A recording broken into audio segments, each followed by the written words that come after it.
சென்னை உயர்நீதிமன்றம் தாமா முன் வந்து ஒரு வழக்கை விசாரணைக்கு எடுத்திருக்காங்க. அது என்ன வழக்கு அப்படின்னு பார்த்தீங்கன்னா, அதாவது ஒரு ஊர் இருந்தனா அந்த ஊரில் பல தெருக்கள் இருக்கும். அந்த தெருக்களுக்கு வைக்கக்கூடிய பெயர் இருக்கு இல்லையா, அது வந்து ஜாதி பெயரில் இருக்குது அப்படின்னு சொல்லி நீதிமன்றம் கவலை தெரிவித்து வழக்கை வந்து விசாரணைக்கு எடுத்திருக்கு தாமா முன் வந்து.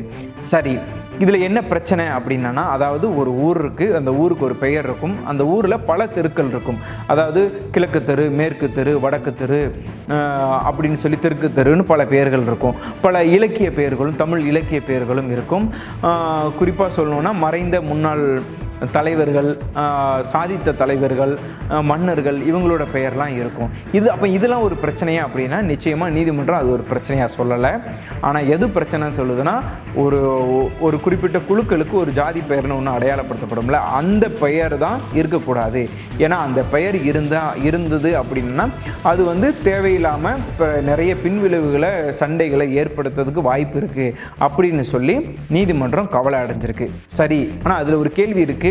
அது நிச்சயமாக உண்மையிலே அந்த பெயர் மாற்றம் மட்டும்தான் ஒரு சமூகத்தில் ஒரு நீதியை கொடுக்குமா அப்படிங்கிறதும் ஒரு கேள்வி இருக்குது. அதை நம்ம பின்னாடி விரிவாக பார்க்கலாம். அதுக்கு முன்னாடி இந்த விஷயம் உயர்நீதிமன்றம் கையில் எடுத்ததுக்கான காரணம் என்ன, இது எப்போ நடந்துச்சு, எங்கே நடந்துச்சு அப்படின்ற ஒரு கேள்வி இருக்குல்ல, அதை நம்ம பார்ப்போம். அதாவது நாமக்கல் மாவட்டம் சேந்தமங்கலம் காவல்துறையினர் வந்து ஒரு எஃப்ஐஆர் வந்து பதிவு பண்ணியிருக்காங்க. அந்த எஃப்ஐஆரில் வந்து அதாவது ஒருத்தர் வந்து ஜாமீன் மனு போட்டிருக்காரு. அந்த ஜாமீன் மனுவில் இருந்த அந்த எஃப்ஐஆரை தான் நீதிபதி வாசிக்கும் போது அதில் வந்து ஒரு குறிப்பிட்ட ஜாதியோட பெயர் வந்து இருந்திருக்கு. அதாவது பல்லர் தெரு அப்படின்னு சொல்லி இருந்திருக்கு. அந்த ஜாதி பெயரை பார்த்த உடனே நீதிபதி சொல்லியிருக்காரு, அதாவது இப்போ நம்ம 2026 இருக்கோம், இன்னுமா நீங்கள் வந்து ஜாதி பெயரை வச்சு தெருக்கள்லாம் இருக்குது, இதை ஏன் மாற்றவே முடியல அப்படின்னு சொல்லி கவலை அடைஞ்சதாக அவர் சொல்லியிருக்காரு. சரி, அவர் ஏன் இந்த கவலையை இப்போ 2026 மென்ஷன் பண்ணார் அப்படின்னா, 1978 இருந்தே வந்து தமிழக அரசும் நீதிமன்றமும் தொடர்ந்து வந்து இந்த தெருக்கள் இருக்கக்கூடிய ஜாதி பெயரை வந்து மாற்றணும் அப்படின்னு சொல்லி நிறைய அரசாணைகள் விட்டதா நீதிபதி வந்து குறிப்பிடுறாரு. அப்போ நம்ம ஒவ்வொரு வருஷமும் பல முறை 1978 இருந்தே இப்படி அரசாணைகளை விட்டுட்டு இருக்குமே, ஏன் இன்னும் வந்து இந்த தெருக்கள் இருக்கக்கூடிய ஜாதி பெயரை மாற்ற முடியல அப்படின்னு கவலை அடைஞ்சிருக்காங்க. அதில் குறிப்பாக வந்து இன்னொரு விஷயமும் சொன்னாங்க. இடையில நீதிபதி வந்து உயர்நீதிமன்ற நீதிபதி பள்ளி, கல்லூரி இந்த மாதிரி கல்வி நிறுவனங்களில் ஜாதி பெயர் இருக்கக்கூடாது, ஏன்னா அதன் மூலியமாக வந்து அங்கே படிக்கக்கூடிய மாணவர்களாக இருக்கட்டும், வேலை செய்ய ஆசிரியர்களாக இருக்கட்டும், அவங்களுக்கு வந்து ஒரு தாழ்வு நிலை ஏற்படும். நாம் வந்து இந்த ஜாதிக்காரங்க பள்ளிக்கூடத்தில் படிக்கும், இந்த ஜாதி சேர்ந்தவங்களாம் அப்போ இங்கே வரணும், இவங்க தான் சீட்டு கொடுப்பாங்களா, படிப்பாங்க, இப்படி பல கேள்விகள் எழுன்னு வைங்களேன். இதை தான் நீதிமன்றம் வந்து கருத்தில் வச்சு அந்த பெயரை நீக்கிறதுக்கு நடவடிக்கை எடுத்திருக்காங்க அப்படின்ற விஷயத்தையும் நீதிபதி குறிப்பிட்டார். அதே நேரத்தில் இன்னொரு விஷயத்தையும் நீதிபதி குறிப்பிட்றாரு. என்னன்னா, அண்மையில் பொறுப்பேற்ற அந்த தாவேக்கா அரசு வந்து ஆதிதிராவிடர் நலத்துறையை வந்து சமூக நீதித்துறை அப்படின்னு சொல்லி மாற்றினாங்க. அதுக்கு வந்து எல்லா தரப்பு மக்களிடமிருந்து வரவேற்பு பெற்றுச்சு.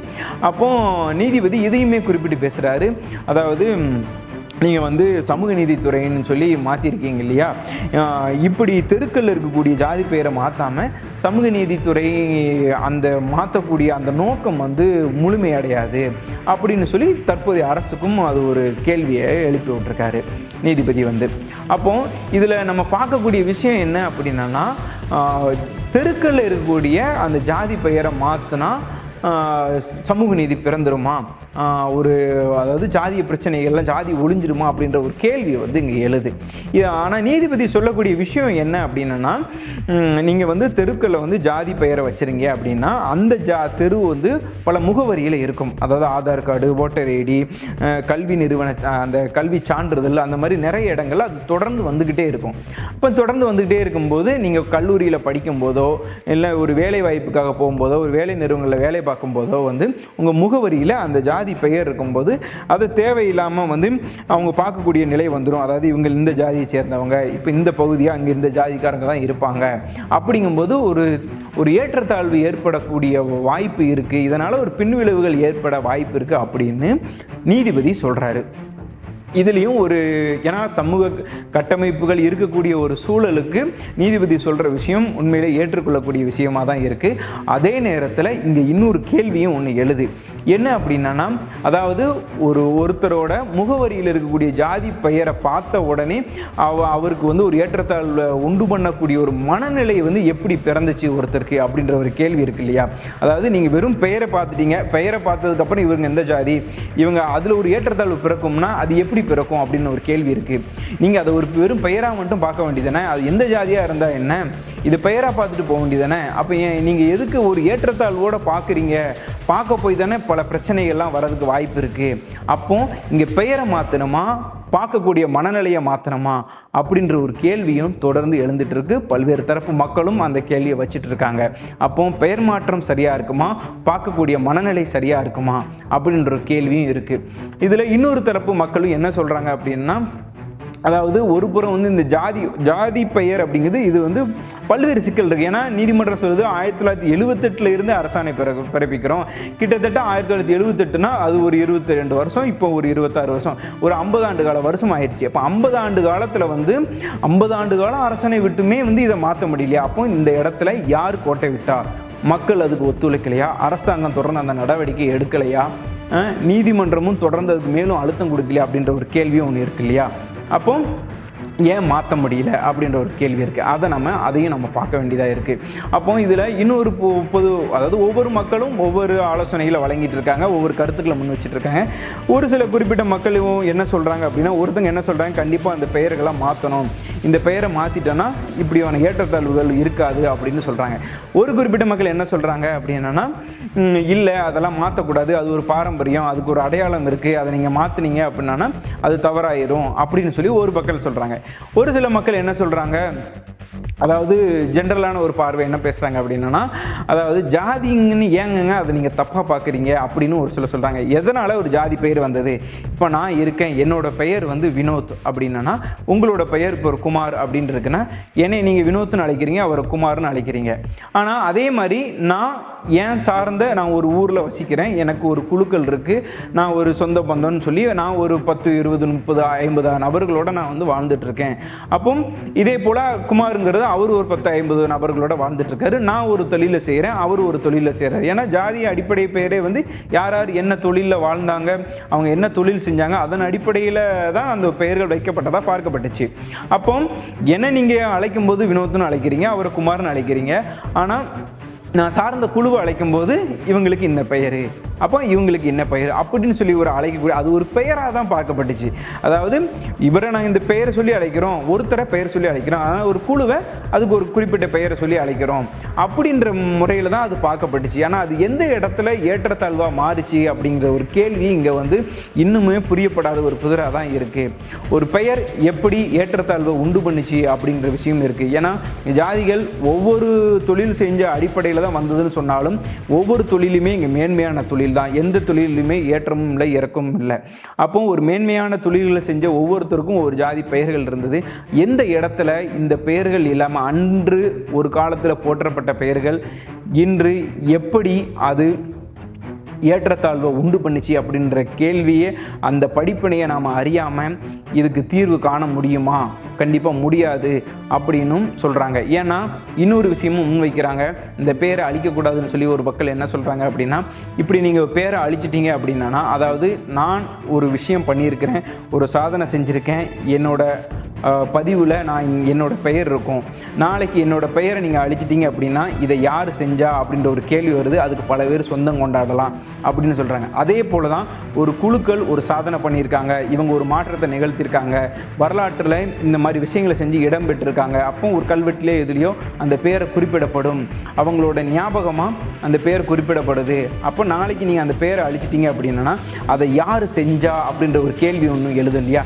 அப்போ யாருனாலுமே வந்து ஒரு காலகட்டத்துக்கு மேலே இதை நான் தான் செஞ்சேன்.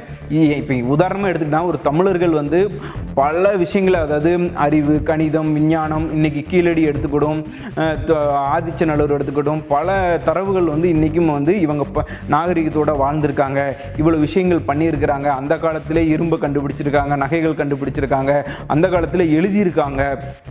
அந்த காலத்தில் மொழி அந்த அளவுக்கு அவங்க வந்து சிறப்பாக இருந்திருக்கு, வானியலை கணிச்சிருக்காங்க அப்படின்னு சொல்லும்போது அது யார் கண்டுபிடிச்சா அப்படின்ற ஒரு கேள்வி இருக்கு இல்லையா. அப்போ அங்கே தமிழ்ன்ற ஒரு எச்சம் இருக்க போய் தான் அது வந்து இன்னார் கண்டுபிடிச்சது தமிழர்கள் அப்படின்னு சொல்கிறாங்க. அதே போல் தான் இந்த ஜாதி பெயர்களும் சொல்கிறாங்க. அவங்க ஏதாவது ஒரு விஷயங்கள் நிகழ்த்தியிருப்பாங்க, ஒரு செப்பேடோ ஒரு கல்வெட்டோ, அதில் இந்த பெயர் இருக்கும்போது ஓ அப்போ இந்த மக்கள் இதை செஞ்சு, அதை வந்து ஆரோக்கியமான விஷயம் நல்ல விஷயத்துக்காக மட்டும்தான், அப்போ இவங்க இதுதான் இப்போ இவங்க இப்படி இதை செஞ்சுருப்பாங்க அப்படின்னு சொல்லும்போது அந்த பெயரை அழிச்சிட்டா நாளைக்கு யாரோ வந்து, ஏன்னா இப்போ தமிழர்கள் இவ்வளோ தூரம் நம்ம சொல்கிறோம், இந்த சிந்து நாகரிகத்தை விடையே வந்து இந்த கீழடி நாகரிகம், ஆதிச்சநல்லூர் நாகரிகம், தாமிரபரணி நாகரிகம் எல்லாம் மூத்தது அப்படின்னு நம்ம சொல்கிறோம். ஆனால் அதையே வந்து இன்னும் வந்து அதை ஏற்றுக்க மாட்டுக்காங்க அப்படின்ற ஒரு நிலை இருக்கு இல்லையா. அப்போ அந்த பெயர்கள் அடையாளம் இல்லை அப்படின்னா ஏன் ஏற்றுக்க மாட்டுக்காங்க அப்படிங்கும்போது, அப்போ இந்த மாதிரி பெயர்கள் இல்லை அப்படின்னா நாளைக்கு இவங்க செஞ்ச ஒரு விஷயங்களையுமே வந்து இதை இவங்க செய்யலை நாங்கள் தான் செஞ்சோம் அப்படின்ற ஒரு விஷயமும் வந்துடும் அப்படின்னு சொல்லி பார்க்குறாங்க. அதாவது இங்கே பெருமை பேச வேண்டிய விஷயம் இங்கே கிடையாது, பெருமைக்காக சொல்லலை, ஆனால் அது ஒரு சிலர் வந்து அடையாளமாக பார்க்குறாங்க. அதாவது இன்னும் ஒருத்தங்கள் செஞ்சதுக்கான அவங்க தியாகம் பண்ணியோ சாதனை செஞ்சதுக்கோ என்ன ஈடு இருக்குது, அதாவது இவ்வளோ தூரம் அவங்க பண்ணியிருக்காங்க இல்லையா, அவங்க பண்ணினதை இது நாளைக்கு வேறு யாரோ வந்து உரிமை கொண்டாடுனா அப்போ இது இவ்வளோ தூரம் தியாகம் பண்ணி வரலாற்றில் இடம் பிடிச்சவங்களுக்கு என்ன மதிப்பு இருக்குது, அப்போ அந்த பெயரை அழிக்கக்கூடாது அப்படின்னு சொல்லியும் ஒருபுறம் வந்து பேசுகிறாங்க. அப்போ தொடர்ந்து ஒவ்வொரு மக்களும் ஒவ்வொரு கருத்தை வைக்கிறாங்க. ஒருத்தங்க எடுக்கணுங்கிறாங்க, ஒருத்தங்க எடுக்கக்கூடாதுங்கிறாங்க, ஒருத்தங்க இந்த பெயருக்கான ஒரு வித்தியாசமான கோணத்தை உள்ளே கொண்டு வராங்க. அப்போது இந்த ஜாதி பெயர்கள் பல கேள்விகளை இங்கே எழுப்புது. இதை எடுக்கவா வேண்டாமா, இல்லை ஒருத்தங்க வித்தியாசமான கோணத்தில் சொல்கிறாங்க இல்லையா. இப்போ எது தான் இங்கே முக்கியம் அப்படின்னு, இது நிச்சயமாக இந்த ஜாதி பெயர்கள் எடுக்கக்கூடிய விஷயங்களில் ஒரு மிகப்பெரிய படிப்பணியை வந்து ஏற்படுத்தணும் அப்படின்னு பார்க்கப்படுது. அதே நேரத்தில் நீதிமன்றம் ஒரு விஷயம் சொல்லுது அப்படின்னா அது கண்டிப்பாக வந்து அவங்களுக்கு தெரியாத சட்டம் இல்லை, அவங்க பார்க்காத வழக்குகள் இல்லை, ஒவ்வொரு வழக்குகளும் எது குறித்து வந்திருக்கும் அப்படின்னு அவங்க பார்த்துருப்பாங்க. அவங்களே ஒரு ஜாதி பெயரை பார்த்து ஒரு பிரச்சனை வரும்னு சொன்னாங்கன்னா அவங்க அது எத்தனை வழக்குகளை சந்திச்சிருப்பாங்க அப்படின்னும் இருக்கும். அப்போ அதன் அடிப்படையில் நீதிமன்றம் ஒரு ஆலோசனையை வழங்குது அப்படின்னா அதில் நிச்சயமாக காரணம் இருக்கும். ஏன் அப்படின்னா ஒரு முகவரியில் இருக்கக்கூடிய பெயர் அது ஒரு குறிப்பிட்ட மக்களோட அடையாளமாக பார்க்கப்படும் போது தேவையில்லாத, ஏன்னா இப்போ இருக்கக்கூடிய சமூக கட்டமைப்பில் எடுத்தவுடனே அப்படி பார்க்கக்கூடிய ஒரு மனநிலை இருக்குது. அப்போ அது தேவையில்லாத ஒரு முதற்கட்ட ப்ராக்டிக்கலான ஒரு விஷயமா இருக்குது, ஒரு ப்ராக்டிக்கலாக இதை தவிர்க்க வேண்டிய ஒரு விஷயம் இருக்குது அப்படின்னு நீதிமன்றம் சொல்லதை வச்சும் நம்ம பார்க்க முடியுது. அப்போ அதை நீக்கணும் அப்படின்னா அதுக்கு அரசாங்கம் என்ன நடவடிக்கை எடுக்கணும், நீதிமன்றம் என்ன மாதிரியான ஆலோசனையை மக்களுக்கு வழங்கணும் அப்படின்ற ஒரு கேள்வியும் இருக்குல்ல. அப்போ 78 கிட்டத்தட்ட 50-60 ஆண்டு காலமாக அரசாணை வழங்கியும் இன்னும் சரி பண்ண முடியல அப்படின்னா எந்த இடத்துல அரசாங்கம் கோட்டை விட்டுச்சு, மக்கள் ஒத்துழைக்கலையா அப்படின்ற ஒரு கேள்வியும் ஒன்று இருக்குல்ல. அப்போ இது வந்து இன்னும் பல கேள்விகள் இதில் கேட்கப்படுது. அப்போ நீதிமன்றம் சரியான அழுத்தம் கொடுக்கலையான்ற ஒரு கேள்வி, தமிழக அரசு அதுக்கு முயற்சி எடுக்கலையான்ற ஒரு கேள்வி, பொதுமக்கள் அதுக்கு ஒத்துழைப்பு கொடுக்கலையா அப்படின்ற ஒரு கேள்வியும் வருது. அப்போ இதுக்கு என்னெல்லாம் செய்யணும் அப்படின்னு பார்த்தாங்க அப்படின்னா பொதுமக்கள் தரப்பில் என்ன சொல்கிறாங்க அப்படின்னா, அதாவது தமிழ்நாடு ஃபுல்லாக இதுக்கு வந்து சர்வே எடுக்கணும், கணக்கு எடுக்கணும், எந்தெந்த மாவட்டங்கள் மாவட்ட வாரியாக கிராம வாரியாக தெருக்கள் வாரியாக எந்தெந்த தெருக்களில் இந்த பெயர்கள் இருக்குது, இந்த பெயர்களுக்கான காரணம் என்னவா இருக்குது அப்படின்னு நீங்கள் பழைய ஆவணங்களில் பார்க்க வேண்டியதாக இருக்குது. இவங்க இந்த தெருக்கு இந்த பேர் வச்சுருக்காங்களா, அதுக்கு என்ன காரணம் சொல்லியிருக்காங்க, அதுக்கு வேறு எதுவும் வரலாற்று ரீதியான காரணம் இருக்கா, அந்த பொதுமக்கள் அந்த மக்கள்கிட்ட கருத்து கேட்கணும், அந்த மக்கள் என்ன சொல்கிறாங்க, இந்த பெயரை தூக்குறதுக்கு உங்களுக்கு சம்மதமா, இந்த மாதிரி விஷயங்களை வந்து அரசாங்கம் வந்து கையில் எடுக்கணும். அதாவது அரசாங்கம் சர்வே எடுக்கணும் ஒரு பக்கம் மக்களிடம் விழிப்புணர்வு ஏற்படுத்தணும், மக்கள் இதை குறித்து என்ன சொல்கிறாங்க, ஏன்னா மக்கள் அவ்வளோ சீக்கிரமாக அதை வந்து ஏற்க மாட்டாங்க. அப்போ மக்களுக்கு வந்து விழிப்புணர்வை ஏற்படுத்தணும், ஒரு படிப்பணியை உண்டு பண்ணணும், அதுக்கான உண்மையான வரலாற்று சமூக நீதி சார்ந்த விஷயங்களை மக்களுக்கு விழிப்புணர்வு ஏற்படுத்த வேண்டிய இடத்துல தமிழக அரசாங்கமும் நீதிமன்றமும் இருப்பதாக நிறைய பேர் சொல்லிட்டு வராங்க. அதே நேரத்தில் இன்னொரு விஷயமும் இதில் சட்ட ரீதியான சிக்கல், ஆவண ரீதியான சிக்கலும் இருக்கதா பார்க்கப்படுது. ஏன்னா 50-60 ஆண்டு காலம் ஆயிடுச்சு, ஒருத்தவங்களோட தெருக்களோட முகவரி பல அரசு ஆவணங்களில் இருக்கும், அவங்களோட ரேஷன் அட்டையிலேருந்து ஓட்டர் ஐடியிலேருந்து நிறைய இடத்துல இருக்கும். இங்கே திடீர்னு அந்த பெயரை மாற்றணும் அப்படின்னா மக்கள் சிரமத்துக்கு உள்ளாகுவாங்களான்ற கேள்வியும் இருக்குது. அதாவது ரேஷன் அட்டையில் மாற்றணும், ஆதார் கார்டில் நார்மலாகவே நம்ம ஒரு ப்ரூஃபை வந்து நம்ம பெயர் மாற்றோம், சின்ன ஒரு ஆதாரில் நம்பர் மாற்றணும், தெரு மாற்றினாலே 1 மாதம் அலைக்கழிக்கப்படுறோம். அப்போ ஒரு முக்கியமான ஒரு முகவரியை மாற்றும் போது அது பல சான்றுகள் இருந்து மாறும். பட்டா பத்திரம் இருக்கும், பத்திரத்தில் மாறும், பட்டாவில் மாறும், ரேஷன் கட்டையில் மாறும், எல்லாத்துலேயும் மாறும்போது அதுக்கு எவ்வளோ நாட்கள் எடுத்துக்கொள்ளப்படும் அப்படின்ற ஒரு கேள்வி இருக்குல்ல. இது அரசாங்கம் எந்த அடிப்படையில் வந்து தீர்க்க போகிறாங்க அப்படின்ற ஒரு கேள்வியும் இருக்குது. எந்தவித ஆவணங்களில் எந்தவித சிக்கலும் இல்லாமல் அதை மக்களுக்கு இவங்க வந்து படிப்பினையை உண்டு பண்ணணும். அதாவது இத்தனை ஆண்டு காலம் உங்கள் முகவரியை மாற்ற போகிறோம் அப்படின்னா இதுக்கு எந்த சட்ட சிக்கலும் இல்லாமல் அதை எளிமையான முறையில் மாற்றதுக்கான நடவடிக்கையை மக்களுக்கு எடுத்து சொல்ல வேண்டிய இடத்துல அரசாங்கம் இருக்குது. ஒருபுறம் இந்த மாதிரி நிறைய சிக்கலும் இதில் கேள்வி எழுது. ஒருபுறம் நீதிமன்றம் சொல்லுது ஜாதி பெயர்களை தெருக்கள்லேருந்து எடுக்கணும், இதன் மூலியமாக வந்து ஒரு அடுத்த கட்ட சமூக நீதிக்கான ஒரு முன்னேற்றமாக இது அமைய வாய்ப்பு இருக்குது, பல பிரச்சனைகளை தடுக்க வாய்ப்பு இருக்குதுன்னு நீதிமன்றம் சொல்லுது. ஒருபுறம் அரசாங்கம் ஏன் 50 ஆண்டு காலமாக இந்த விஷயங்களை நடைமுறைப்படுத்தலை, இதுக்கு முன்னாடி பழைய ஆட்சியிலே கூட நிறைய தெருக்களில் வந்து பெயர்களை மாற்றணும் அப்படின்ற அரசாணை வெளியின்றதை நம்ம பார்த்தோம். ஆனால் ஏன் அதை செயல்படுத்தலை அப்படின்ற ஒரு கேள்வியும் இருக்குது. ஆனால் அதே நேரத்தில் இப்போ நிறைய புதிய திட்டங்களுக்கும் வந்து அண்மையில் ஒரு பிரச்சனை வந்துச்சு. புதிய திட்டங்களுக்கு வந்து ஜாதி பெயர்களை மாற்றணும். பழைய திமுக ஆட்சியில் கூட சில விஷயங்களை வந்து மாற்றிருந்தாங்க. அதாவது குறிப்பாக வந்து தலைவர்களோட பெயர்களை வந்து பின்னாடி ஜாதி பெயர் இருக்கக்கூடாது அப்படின்னு சொல்லி இப்போ வாவு சிதம்பரம் பிள்ளைன்னு இருந்துச்சு, அதை வாவு சிதம்பரனார் அப்படின்னு மாற்றினாங்க. அதே நேரத்தில் ஊவே சாமிநாத ஐயர் இருந்துச்சு, அதை சாமிநாதர் அப்படின்னு மாற்றினாங்க. இந்த மாதிரி விஷயங்களையும் மாற்றும்போது அதே நேரத்தில் அண்மையில் பழைய ஆட்சியில் வந்து ஜிடி நாயுடு மேம்பாலம் வந்து உருவாக்கப்பட்டுச்சு. அப்போ அந்த ஜிடி நாயுடு மேம்பாலங்கிறது அவரோட பேரில் வந்து அந்த நாயுடுங்கிற பேரே கிடையாது. அந்த ஜிடியை வச்சே நீங்கள் வந்து அந்த ஜிடி நாயுடுவோட பள்ளிக்கூடங்களே வந்து கல்வி நிறுவனங்களே வந்து நாயுடுன்ற பேரில் இயங்கலை. ஆனால் அரசாங்கம் வந்து எதுக்காக இப்படி ஜாதி பேர்களால் எந்த திட்டமும் இருக்கக்கூடாதுன்னு சொல்லி அங்கே ஜிடி நாயுடுன்னு ஏன் வச்சாங்க அப்படின்ற ஒரு மிகப்பெரிய சர்ச்சையும் கிளம்பிச்சு. அப்போ இந்த மாதிரி நிறைய விஷயங்களும் இதில் வந்து உள்ளடங்கியிருக்கு.